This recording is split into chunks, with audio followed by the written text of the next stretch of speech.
Okay. Sorry.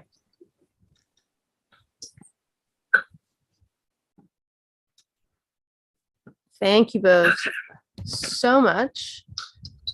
Sorry. And just getting this out before we start.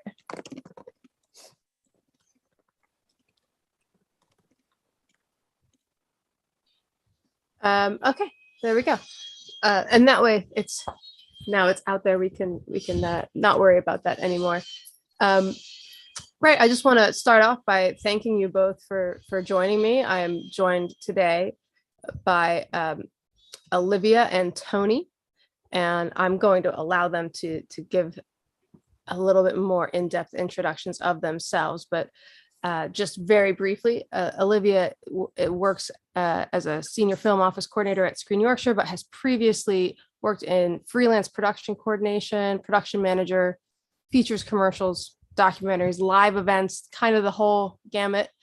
Yeah, weirdly, the only thing I've not done is lots of TV. Like, I didn't do TV drama. I never did TV drama.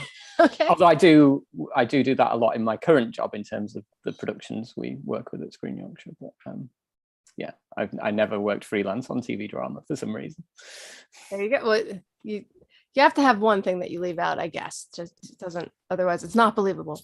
And Tony is a researcher and filmmaker based in Leeds and works freelance, and has also worked as an impact producer for Reclaim the Frame, which please do talk about because it sounds amazing, which champions cinema by people from marginalized genders. So thank you both for being here. Thanks, Jax, Thanks for having us. I think so. I'm just going to start off by sort of like addressing like the theme of the panel, which is crewing while queer, because I think this is something like we've talked. There's been lots of talk about different types of diversity on a film set, and this seems to be LGBTQ plus diversity seems to be coming into the forefront a little bit more now, the last few years. And I wondered if each of you would care to talk about any personal or maybe one step removed, if you'd like, your own experiences about working in the film industry. Can we start with Tony? Yeah, sure. So I think maybe it might be, I might have a bit less to say than Olivia, because I started working officially in TV and film during the pandemic, so about 2020 January, and I managed to get my sort of first job through a scheme called the Grayson Doc Lab scheme, which was all about supporting people from non-traditional, I say non-traditional, but basically people who are working class or queer or women or marginalized in any sense from typically getting into the film and TV industry. And my focus was obviously in documentary and unscripted TV. So I was quite fortunate that I managed to get a job during the pandemic. And part of that was based off my passion and skills, but also it was, you know, I think being a non-binary person and being Black and from Huddersfield, where there isn't like a hub for those industries, definitely was something that was taken into consideration. And sometimes I feel like I can be a bit cynical about that, because it feels like you're kind of being put in a box and like you're only as good as your identities as opposed to what you care and love about. But at the same time, those sorts of schemes are really fantastic because it's addressing a kind of deficit and it's taking a kind of material stance in like changing representation in this industry. So I'm eternally grateful for that. And yes, I started off working in development in television, which is basically really creative, and it's all about brainstorming, and pitching ideas and just coming up and just doing lots of research and coming up with potential programs that you can take to commissioners and hopefully get made.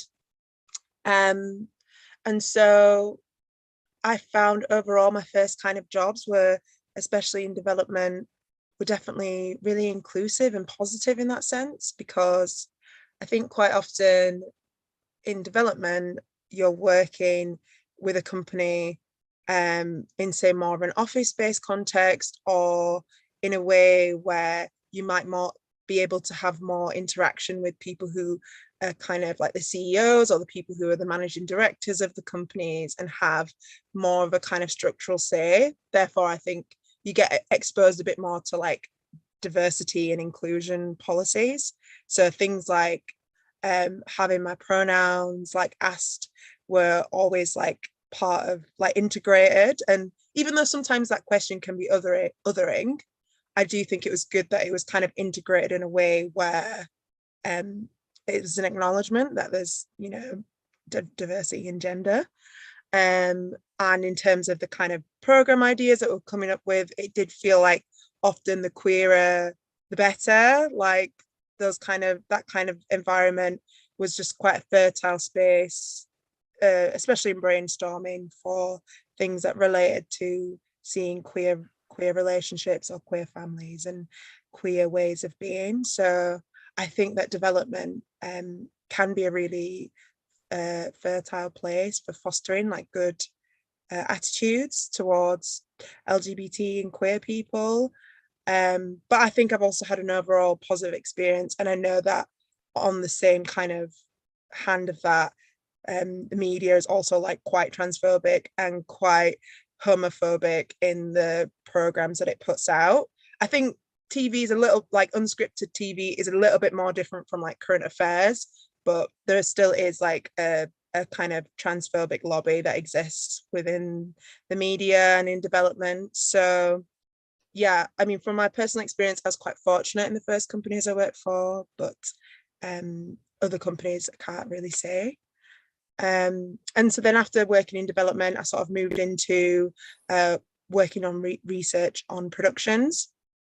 And I think working on location and in production is just a completely different environment from being in an office-based kind of job, because you're a lot more exposed to the nastier sides of TV production and documentary production, because even though there are certain sort of safeguards and training that you do, everyone tends to be freelancers, so it tends to be a lot more transient.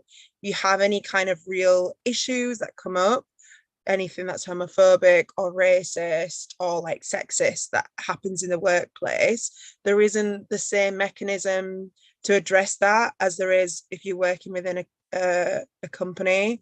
So I think being a freelancer on productions leaves people a lot more exposed and vulnerable. And because a lot of it is based on the relationships you develop with people, you have like an instant of queer phobia, or where people like refuse to acknowledge like your gender presentation, which I've experienced.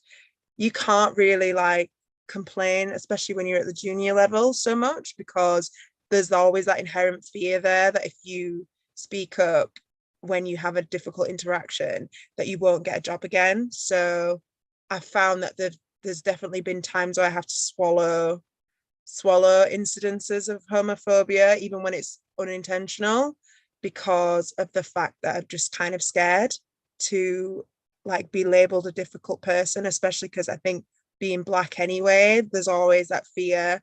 And then with the gender and sexuality added on top, it just complicates it. So I still think that there's like a lot of room for improvement in terms of working on production for people at junior levels. So that's my experience, but there are good and bad parts to it, I think, in that sense. No, thank you. That was like such a really detailed and interesting answer. I'm taking some notes because there's things I want to come back to later. So Olivia, obviously Tony's described their experience, which is more recent. And I know you said that you have sort of, you've been in the industry for quite a while. I was wondering if you could speak to your own experience. Yeah, so I mean, I guess my experience is different. So I've been in the industry about 10 or 11 years now. And I guess what's different from my experience is I was not out as trans for the first part of my career. I was out as bisexual, but I guess I wasn't like that. I wasn't necessarily out at work. Like I wasn't going into work and like being like, hey, I'm a bisexual, you know? So, you know, it kind of never really came up. And obviously, you know, in terms of being trans, I was closeted at the time. I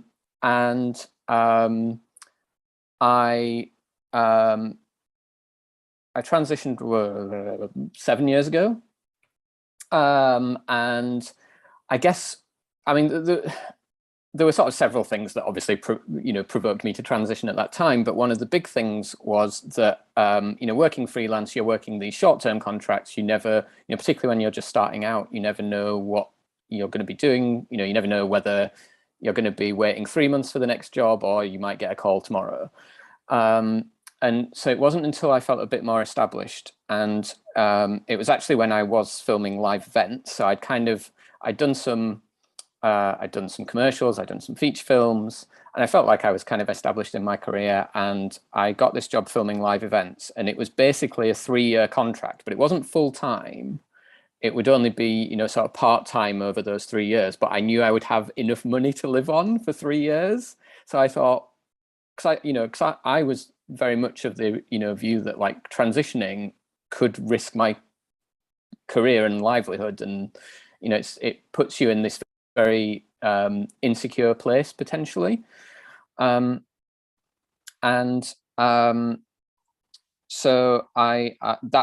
it was once I got that job and had some sort of security where I knew I was going to be sort of earning at least sort of 10 grand a year, so that's enough to live on just about, that I decided to transition. I mean, there were many other things that provoked it. It wasn't like I was sort of had some sort of calculator where it's like, this is just a financial decision. There were a lot of kind of mental health reasons and other reasons why I chose to transition at that time. But, you know, that having that job security was a big thing. Now, so I actually sort of transitioned while I was doing that job. Now, I guess this is probably the worst or the most explicit instance of transphobia that I've experienced, and really the only bad instance of transphobia that I experienced, which was on that job, which was sort of, you know, basically the first thing I did was to email the producer on it and being like, hey, by the way, I'm transitioning. This is going to be my new name, like, just to let them know. And essentially, like several days later, they emailed everyone working on the production, and effectively outed me. Not to let everyone know I was trans. They actually did it like, I think it was someone else was leaving or something. And it was like, hey, we can have this party and celebration because Olivia's come out as trans and this person is leaving. But it was so completely clueless because I wasn't ready to come out to my other colleagues yet. And I think, you know, that just kind of shows, I mean, you know, obviously there's a lot of ignorance out there, and, you know, they obviously didn't do that maliciously, but it was still very wrong of them to do that. And I think, you know, at the time, you know, obviously, I think a big thing for me was that, you know, the representation of trans people in the media was a big fear of coming out. And that's, you know, that's why I kind of was worried about the sort of job security. It was like, well, am I still going to be able to do the job that I really like doing? And, you know, it was difficult for me because what happened after I came out, you know, like I said, I had this sort of part-time job that I knew was going to support me. But I was applying for lots of jobs and I was getting lots of interviews, but suddenly I wasn't getting the jobs anymore. And like, I don't know whether that's because I'm trans, but it started to feel like I was getting a lot less freelance work than I was before. But, you know, it's kind of, you know, there's nothing explicit in that transphobia, but you're not getting the jobs anymore. So, you know, ultimately what that led to me doing is then applying for the job that I've currently got at Screen Yorkshire, which I'm no longer working freelance. You know, fortunately, I've now got, you know, a full-time contract. I think what is interesting about what I currently do is, so for people who don't know, I run the crew service at Screen Yorkshire. So I help freelancers get work on productions filming in Yorkshire.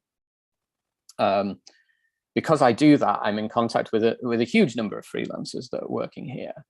And through them, I hear a lot of issues that are still going on. And that is it's not just I mean, to be honest, I would say that homophobia and transphobia are the things I hear least about. Unfortunately, the things I still hear a lot about are racism, sexism, and just general bullying. And I think that shows that we have made some progress, but there's huge steps still to be taken. And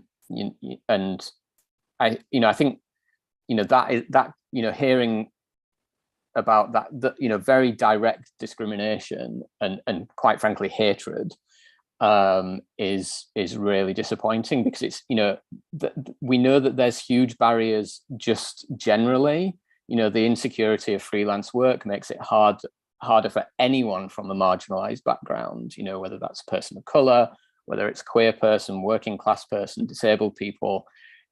That alone makes it harder. There's those structural barriers. So to have the structural barriers, but then to have the actual kind of direct discrimination on top of that makes it incredibly difficult.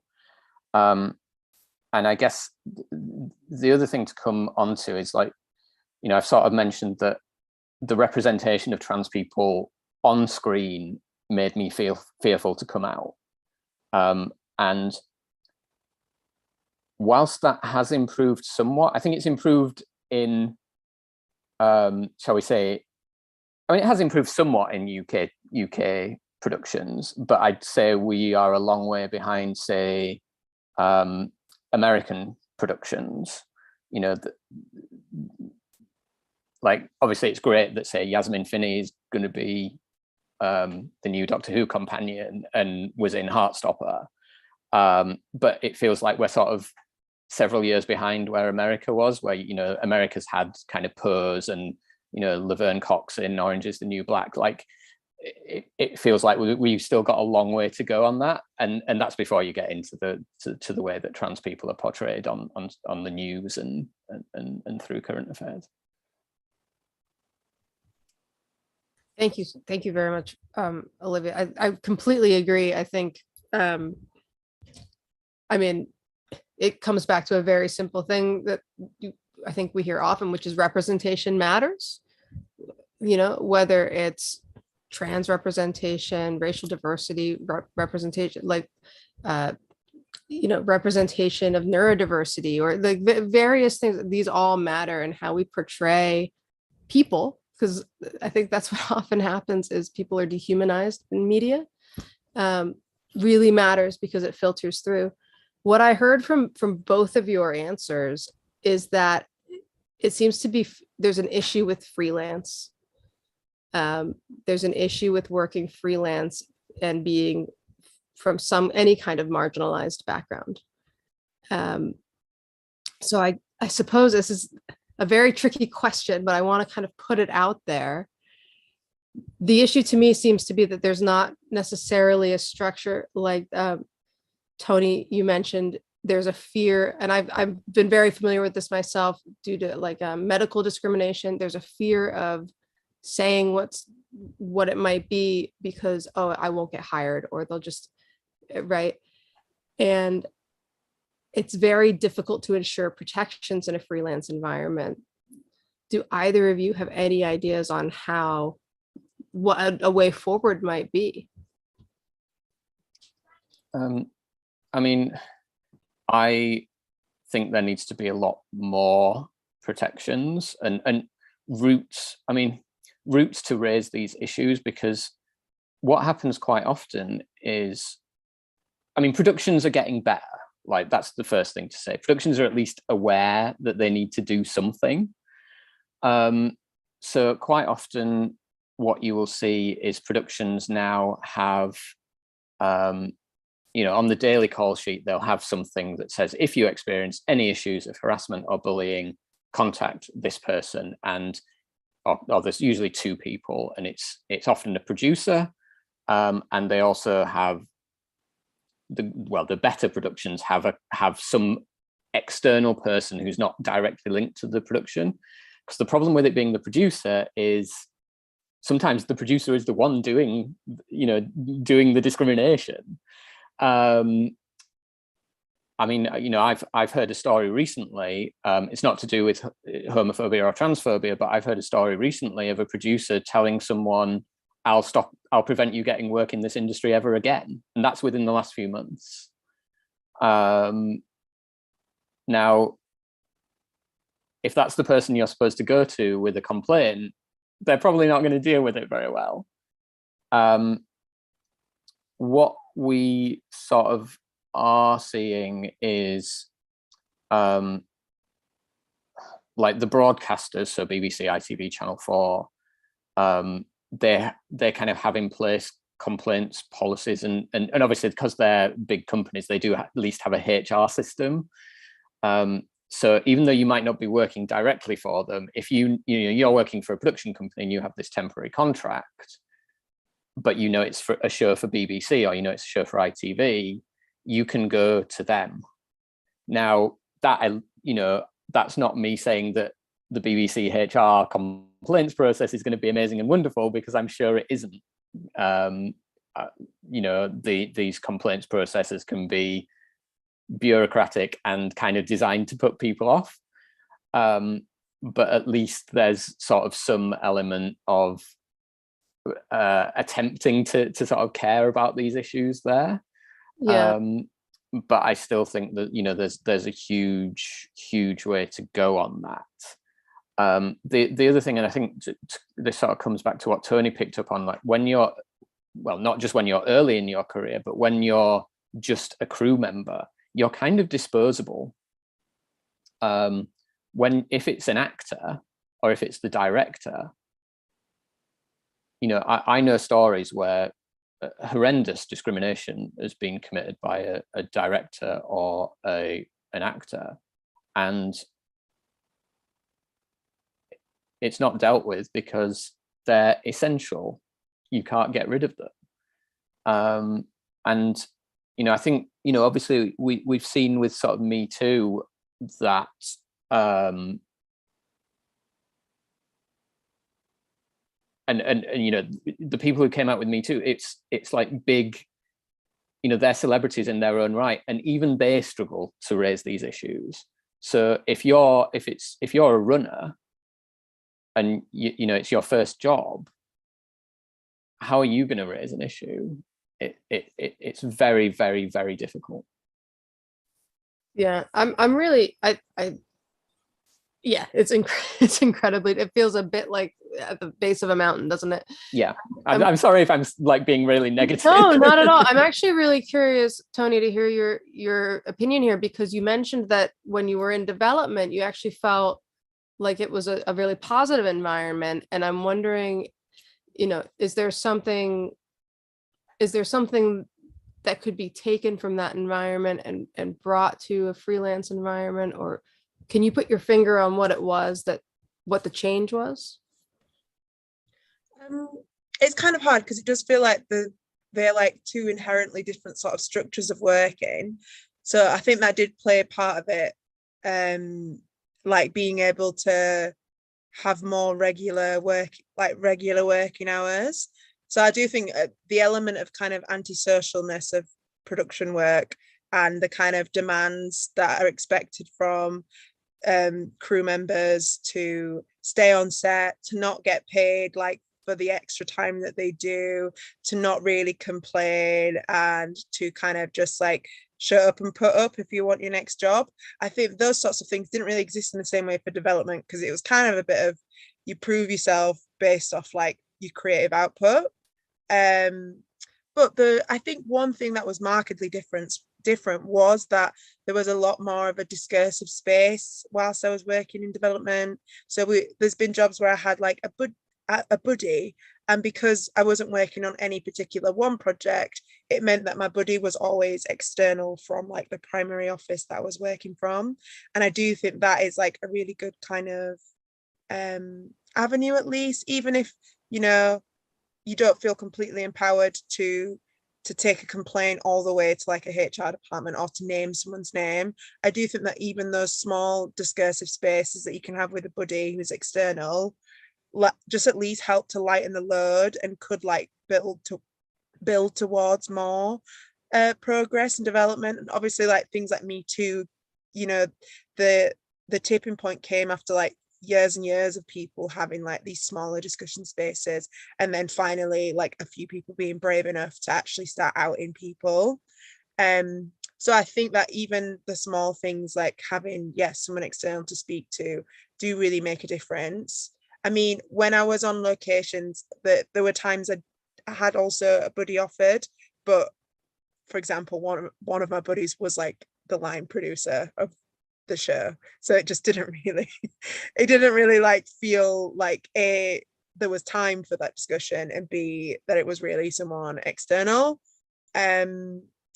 So yeah, I think that like maybe if the commissioners and like funders take a bit more accountability and try and like set up avenues for external like discursive spaces, I think that's really good. And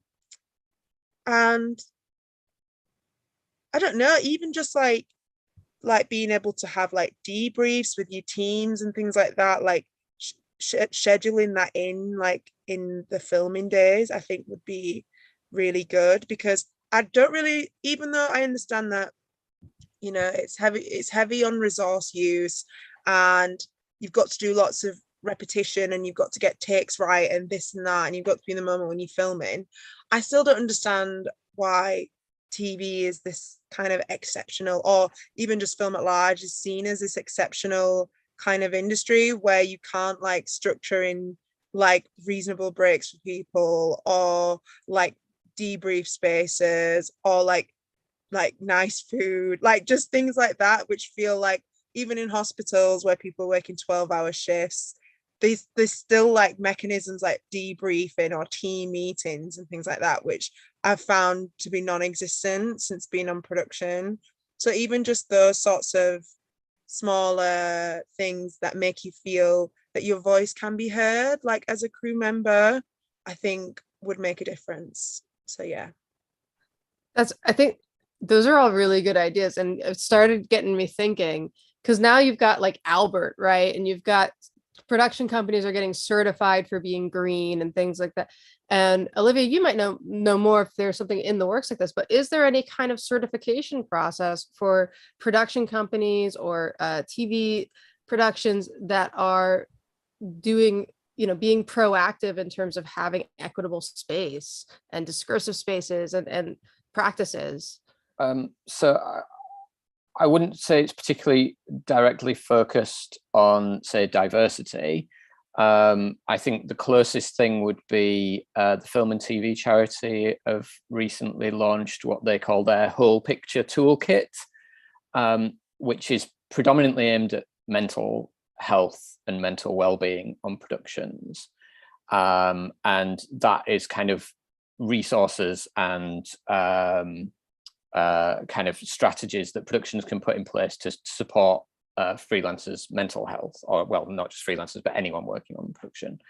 And you know, obviously that has come off the Film and TV Charities survey, which I forget the name of it, that they've done. I think they've done it twice. They did it once before the pandemic. They did it last year, and they've just launched it again this year.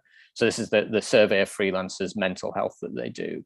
And obviously that survey has revealed, quite frankly, shocking mental health about freelancers working in film and TV. For comparison, the sort of figures for depression and sort of suicidal ideation are as bad as they are amongst, say, the trans community. And that, you know, I was quite shocked actually that it was the figures are almost identical in terms of a lot of bad mental health can come from discriminatory working practices, and that bad mental health particularly affects people from marginalized backgrounds. That's why the trans community have such poor mental health. It's because of the discrimination we face. And the reason freelancers have such poor mental health in film, for some people it's because of discrimination, but it's also for the reasons Tony said, that that the poor working practices, long hours, low pay, struggle to know where your next job's coming from, fear of speaking out, fear of sort of admitting that you can't actually do this take on this workload.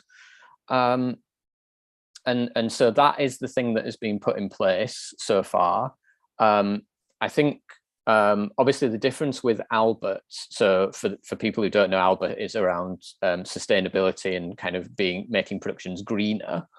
Albert is a requirement. If you want your show to go out on any of the broadcasters, you have to do it. I think that there needs to be the same thing, yes, for mental health, but also for your recruitment practices and how you support your freelancers, which is a different thing to mental health. They are different things, and that is very much necessary. There's a couple of other more positive things that I want to bring up. So I guess the first is to talk a bit about TV Mindset. So that it was founded and run by Adil Amini, who is a TV producer originally from Bradford. I don't think I'm outing him by saying that he's queer, because he's very openly queer on his Twitter. He's kind of at least partly responsible for Piers Morgan no longer being on our screens as much, which is fantastic, because he had quite a big Twitter fight with him. But TV Mindset is effectively a support group for freelancers that he has set up, kind of peer support group. And he's also done a huge amount of campaigning on working practices to try and improve working practices in TV particularly. So I think it's worth following him and looking at TV Mindset, because he's trying to do some really good work in this area, and he's very open about the discrimination he faced as a brown queer person, and the effect the very severe effect that had on his mental health. The other thing I want to mention, and this, I'm not going to name this because it's sort of still a work in progress, but I think there was. This actually came out of a production a quite famous production that shot here in Yorkshire a couple of years ago. It was a queer production. It was a lot of queer representation in the story and in the cast. And what they found was that they had some issues with transphobia on set. Now, it's obviously a shame that they didn't anticipate that in advance. But what they did was, or what one of the producers did was they engaged a trans person to do some trans awareness training for all their crew. And that producer is now working with that trans person to try and roll that trans awareness training out to productions and production companies, which I think is very necessary. And my kind of view is that it shouldn't, yes, trans awareness training, but we also need awareness around disability or awareness around racism. I think what I found, I've also, alongside my film and TV work, I've worked with trans charities, I've volunteered with trans charities, and I've done kind of activism essentially. I've organized protests, I've been at protests, I've done trans awareness training, I've worked with councils and things like that, to try and make them better. And I think what you often see is like, oh, it's like we'll do some unconscious bias training, but it's like that's like step one. What you then need to do is learn about specific things, because with unconscious bias training, you learn that you're kind of very ignorant, but it's kind of like, oh, but there's nothing I can do, I'm just ignorant, and I'm just going to kind of, now I know it's just my unconscious bias, and you can kind of excuse yourself. But we all have these biases, and we're all ignorant in some ways. But you need the specific training, you need the trans awareness training, or you need the anti-racism training to know what you actually need to do. And I think that that's where not just film and TV, but yes, film and TV is falling down. And I think that's why I'm really pleased to see that specific scheme is kind of in the works for trans awareness training. So hopefully those sorts of things become more, we get more of those, and they do get rolled out, and I hope they get taken up by production companies as well, because that's what really needs to happen. Yeah. Tony, feel free to jump in on this if you have anything to add, because I just think I completely agree with you, Olivia, that these things, there should be something that is required, that productions have to fulfill in order to even go out. And I think unfortunately what things like the Pride movement, the Black Lives Matter movement, Me Too, that's taught us is that these things don't happen until they are really pushed for. There's an incredible amount of inertia. And so this sounds like an amazing program. Anything that could, any way that myself or anybody else can support it, definitely let us know. Well, I mean, the issue they're currently having is no one will fund them to do it. I wish I was a millionaire, because right there. But yeah, Tony, do you have anything to add on to that? I'm conscious that I want to make sure you have a chance to add in if you'd like to. No, not really. It sounds really sick, to be honest. I was thinking, it would be really good to get proper training involved, but I wasn't sure whether that was a kind of moot lip service sort of thing, but I'm actually completely wrong. And it sounds really, really good, especially just because I feel like my experience has been the closest to if anything at all, in terms of vetting or preemptive stuff, it's that kind of screen skills, unconscious bias, online multiple choice thing that you do. It's just obviously it's really great that screen skills have done that in the first place, but it doesn't really feel like it's getting into the actual root causes, which is racism or transphobia. It's just saying sometimes you're biased, and that's just what happens sometimes. So I think something which is a lot more rigorous, because even in other sectors like the charity sector and things like that, I've had experiences where you're doing this sort of training, and even if you think you're quite aware of issues, it is just much different, contextualizing it to a workplace. So sounds brilliant. I hope they get the money. Maybe we should do a fundraiser or something. I really hope they get the money. I mean, it's something that is very, very necessary, and I think, but again, it's not necessarily a solution to everything. So there was a trans group about, this was back kind of when I was originally coming out.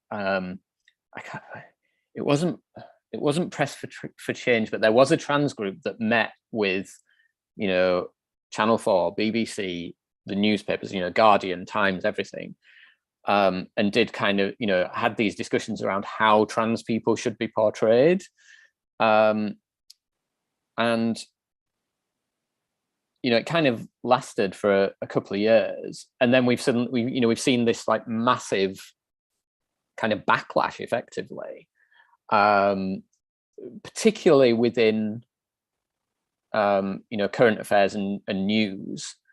I'd say there's almost this kind of huge divide now, because I think in terms of how trans people are portrayed in kind of fictional context, I think that's massively improved. When I was coming out, like The Danish Girl had just been released, so we've got cis guy playing a trans woman in order to get an Oscar.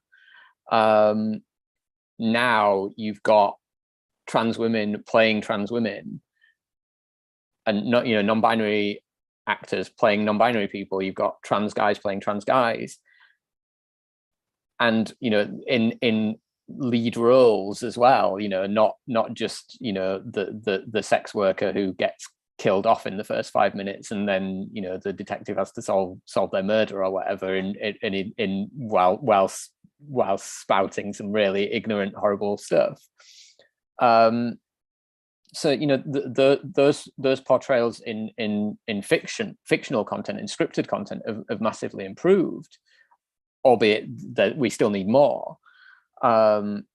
So yeah, it's kind of weird to have seen this divide open up in terms of how we're portrayed in the news versus how we're portrayed in kind of drama.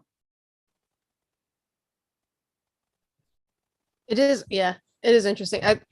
I do agree that there's been, like, particularly in the last couple of years, I can think of 2 shows I watched recently that had non-binary characters, and it was like,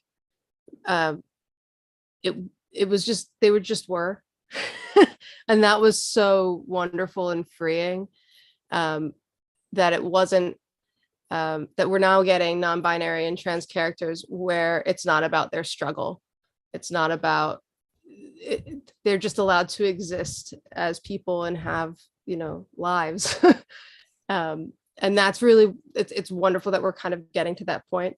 And then but then also, like, yeah, there's still just difficulty around that, where the reception to that and other representations. I'm starting to babble, don't mind me. But I'm mindful that we're sort of nearing the end of the hour. But so I wanted to just, it was something we mentioned a while back. I want to bring it back around and go to the other end, which is this idea of barriers to entry. I can't remember who specifically said it first, but I think it's because I do work in academia, and it's a conversation that universities are having. Like, oh, great, we're trying to recruit from marginalized backgrounds, right?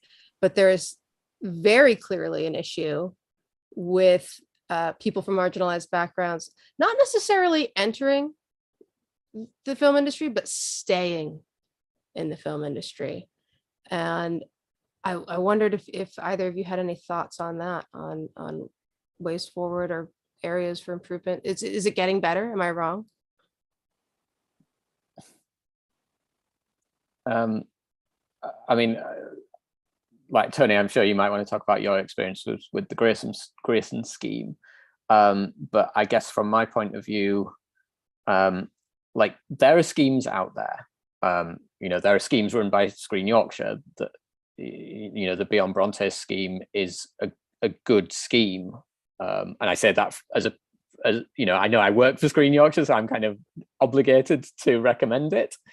But the placements that you get on that are, you're paid for a work placement. It's not, you're not having to go work for free somewhere, which I think is morally wrong. And it's very individualized as well. So it's like, if you say, you join and you say, I want to go into development, or you join and you say, I want to be a sound recordist, or you join and you say, I want to go into hair and makeup, you could, they will kind of tailor that around what you want.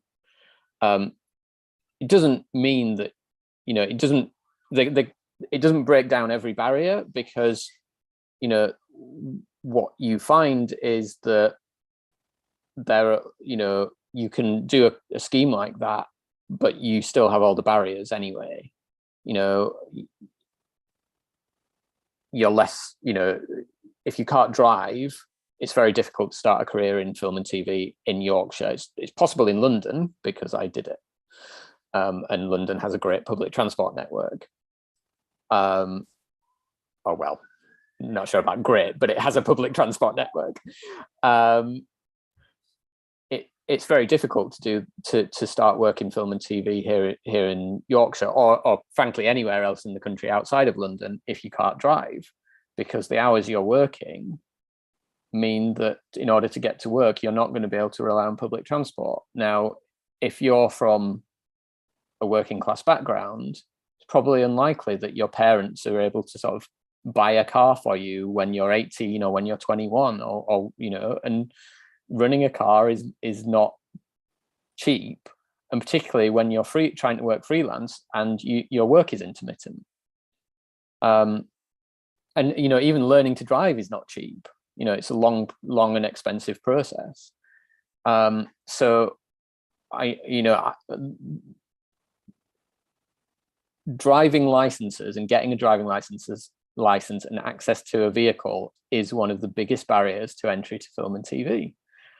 And that affects all people from marginalized backgrounds. And so you can do an amazing training scheme, but unless that includes them paying for you to learn to drive and then paying for a car, it might not actually benefit you.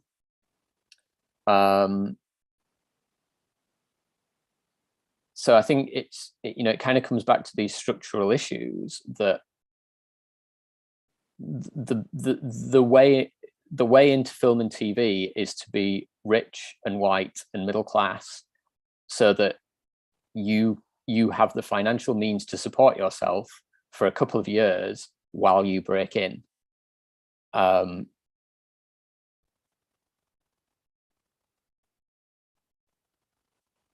Now, the way I did it was I made friends with rich and white and middle class people at university, and one of them moved down to London and got working, and I was still stuck up here thinking, well, why am I bothering? I was going to give up. And they rang me up and said, oh, I've been offered a job that I can't do, but I've recommended you. Would you like to do it? And I had 3 days to move to London, and I stayed on a friend's couch for free. Well, for free for the first, until I got money and then was able to start contributing to the rent. And that's how I got my start, basically. Now, I think, Tony, at the start, you said you kind of feel like you're doing. It almost sounded like you felt guilty about taking advantage of these schemes. Don't feel guilty about it, because the schemes that are out there are actually for a lot of people, they're the only way in, without knowing someone and without having those financial means behind you. And I mean, it applies to almost anyone in the North, quite frankly. Yeah, and I want to hear what Tony has to say about their experience on the Grierson scheme. And I just wanted to say that I am aware that the Bronte scheme is amazing, but please, Tony, I'd love to hear about it. Yeah, so all of the stuff that Olivia's just said, I would 100% echo, because if I didn't get on this scheme, I actually have no idea how I would have been able to start working in docs or TV or anything like that, because I studied it in London for university and couldn't afford to stay there afterwards because I couldn't really get a job which could sustain me. So I was living in Huddersfield again, where I grew up, but couldn't drive. So it was just near impossible finding any early entry jobs where someone could work and not drive, which just to me is just it's just such a backwards way of organizing a whole industry, that the people who drive have the sort of highest financial burden are the people who are paid peanuts. So that was the kind of case. And then I did my master's in visual anthropology, so I was quite fortunate that Manchester was commutable distance, so I was sort of working full-time and doing my master's, and just desperately trying to think of a way where I could break into this sort of docs world. And then I saw the Grierson scheme on Twitter, and I think I did tick a lot of boxes, because I was sort of this kind of put like working class person or formerly working class. I don't know if I can consider myself that anymore now that I have a master's degree, to be honest, but someone who definitely didn't have that much money at the time, had no connections to the industry, lived in a place where there was virtually no industry, couldn't drive, was queer, was black, like all of the sort of tick boxes, in addition to just loving documentaries and TV. And I think that that kind of thing does matter, because if you're just in a place where you can't access the work, there's just, you've either got to manage to like get a lot of money to get out of there and move away from home, or you've got to like try and figure out a way to be a freelancer, maybe working independently, but the funding in the sort of independent model is just even more sparse and difficult than like, I think, TV working or like production working. So yeah, if I hadn't had that scheme, I probably wouldn't be working in TV now. And I just found it quite an overall really positive experience, because it was literally, I think it was giving you the experience that people get when they just know people in the industry. So it was matching you up with a mentor and encouraging your sort of like viewpoints and talent and like interest, which just feels like a really rare thing. And it seems like a newer sort of, I don't think mentors are brand new, but it feels like there's a sort of newer bureaucratic push anyway from like TV and film organizations and charities to like encourage mentorship for people who are more junior. So I felt really fortunate that I managed to do that and felt encouraged and had a good mentor who, you know, he was a black man, but he was a sort of exec of a company and now runs his own production company.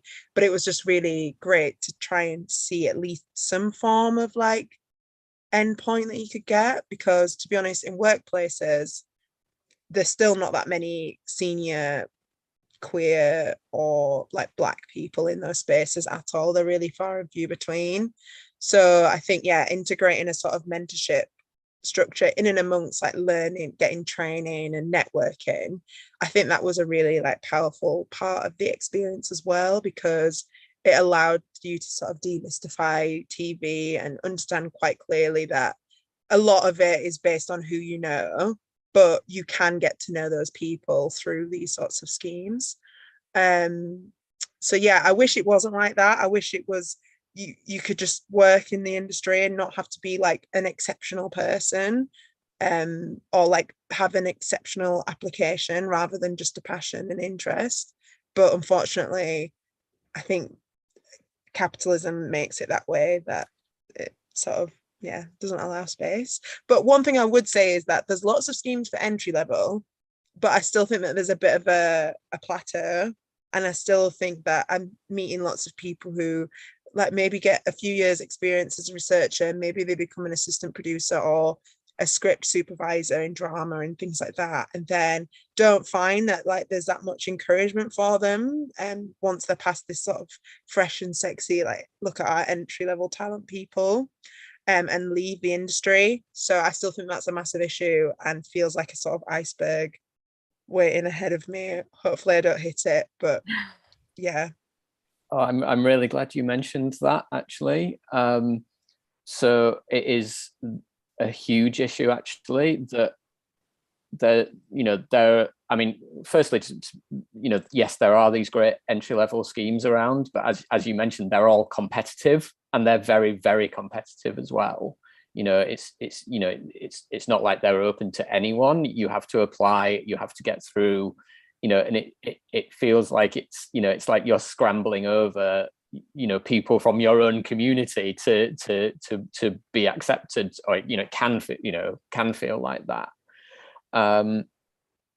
But in terms of yes, there are lots of great entry-level schemes around, but there is very little for people to progress in their careers. And what I didn't know, I've only actually found this out in the last kind of week or so.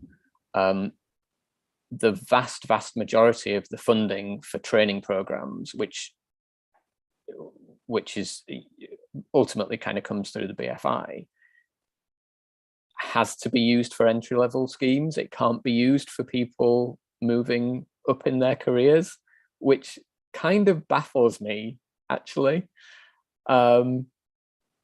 because Tony is absolutely right that, you know, a lot of these schemes are really successful at getting people in to work and getting, you know, getting them in, and, you know, then they spend a few years, but then they just disappear. And if you look at all the studies that have been done, it's like entry level.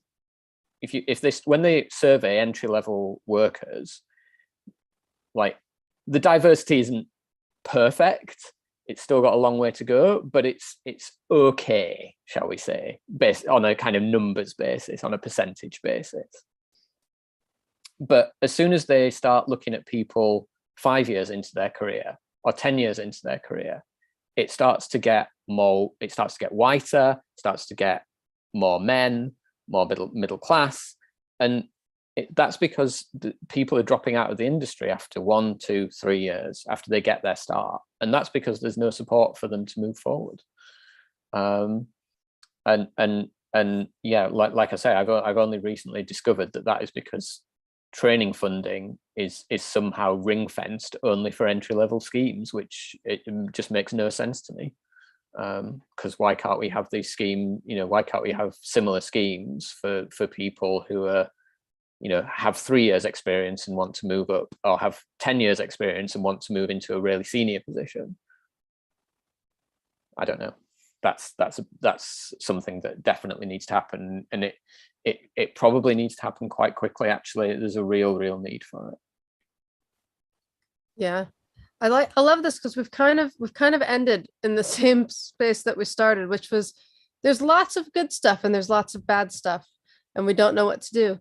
So I like kind of come full circle on that, because I completely agree. Like, you know, some people return to work, don't they, and find it really difficult to get back in for a number of reasons, and that obviously seems to affect women more than men. So there's work to be done for sure. I want to highlight, Tony, you said something I really loved, which was it's who you know, but then you added, but you can get to know those people. And I really loved that, because I'd never heard it put that way before. And I think that's a really good way to think about that phrase, because yeah, we're in an incredibly nepotistic industry, right? But people should not necessarily give up because of that, because you can get to know those people, you know. I'm trying to end on a positive here, if you're feeling it. Well, I guess the other thing I would like to say is there are some really fantastic people who I've met through working in film and TV, you know, lifelong friends, and people who are absolutely passionate about making it a better place and a better industry. Yeah. And you know, I think that's ultimately where the real change happens, by people being committed to doing that. And it's really hard, and obviously a lot of those people, you know, are very marginalized themselves and have had to really fight to get where they are. And it kind of sucks that it's marginalized people who always have to kind of provoke and create the change that we want to see. But you know, we're out there and we're trying to do it. No, I mean, I think you're right. We are out there, and people are working really hard.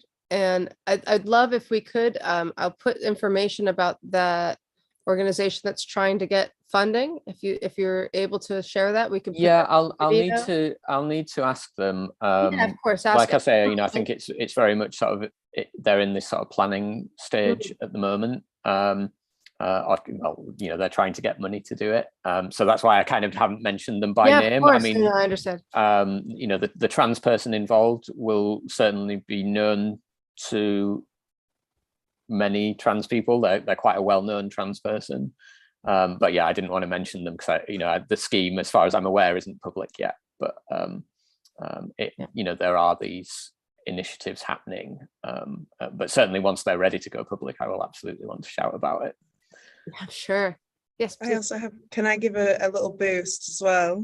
if there are any queer filmmakers watching this, myself and Olivia work on a programming team for a Yorkshire-based film festival called Leeds Queer Film Festival, and we have our submissions open at the minute. So if anyone would want to get their work shared more, or if anyone is a queer filmmaker and wants their work to be screened at a festival, please go ahead, submit to our festival.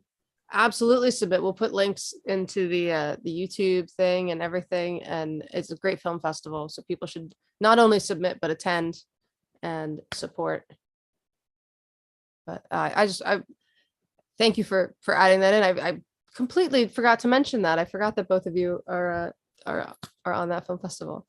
I want to finish up by thanking you both so much, and for your time and your thoughts, and really digging deep on some of this stuff. I know it's like some of it's not an easy. I asked some questions that were like, well, how would you fix it? And it's like, I don't know. So I really appreciated the thoughtful, detailed answers that you both gave. And again, I really very much appreciated both of your time. Yeah, thanks for having us, Tony. Thank you for doing the plug. But yes, do follow Leeds Queer Film Festival. We try and do things from a real kind of grassroots activist perspective, and we're very welcoming of all sorts of esoteric and very queer submissions. The queerer the better, I think. Thanks for having us, Jax. It's been really nice to talk and to be validated as a researcher. You are Doesn't valid happen as a often. researcher. I give you that validation right now. You are valid as a researcher. Thank you both so much. I'm just gonna stop the